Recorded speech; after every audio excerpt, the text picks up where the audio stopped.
From street sweeper to millionaire street sweeper, Musa swept the dusty streets of a small town in Africa. He woke up before sunrise, carried his broom on his shoulder, and walked to work. People passed by and laughed. They told him he would never become anything, but Musa had a dream. He kept telling himself that one day he would be the best street sweeper in the world and that God would lift him higher than he could ever imagine. Life was hard. His children cried from hunger. His wife was ill. The landlord put a warning notice on the door and threatened to throw them out. Musa took the last loaf of bread, broke it into 4 pieces, gave each child a share, and went out to sweep with tears in his eyes. One morning he found a wallet full of money on the pavement. He took it straight to the police station.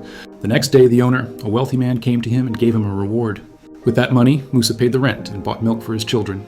He told himself then that God sees and rewards honesty. Years passed. Musa heard about a work program in America. He sold everything he had and traveled with one small suitcase and hope in his heart. At first it was very hard. The streets were cold and long, people spoke another language, and his co-workers mocked his accent. But he did not stop. He swept through the nights. He gathered leaves, washed pavements, lifted heavy bags.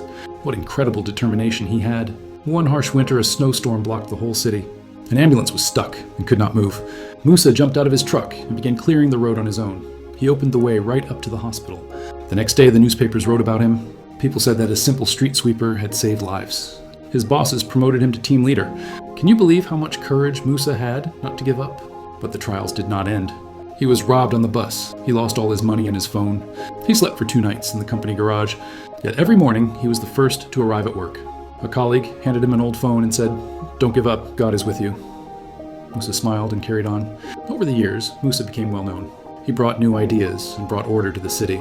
He was invited to conferences and appeared in newspapers and on TV.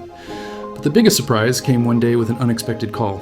A billionaire who had read his story invited him to his estate and said, "I want you to look after all the roads and grounds of my properties.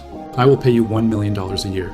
Musa was speechless. He fell to his knees and said, "Lord, you lifted me from the dust and gave me honor." Bravo to Musa for his faith and courage not many would have endured as he did. Today, Musa sweeps the private roads of a billionaire's estate.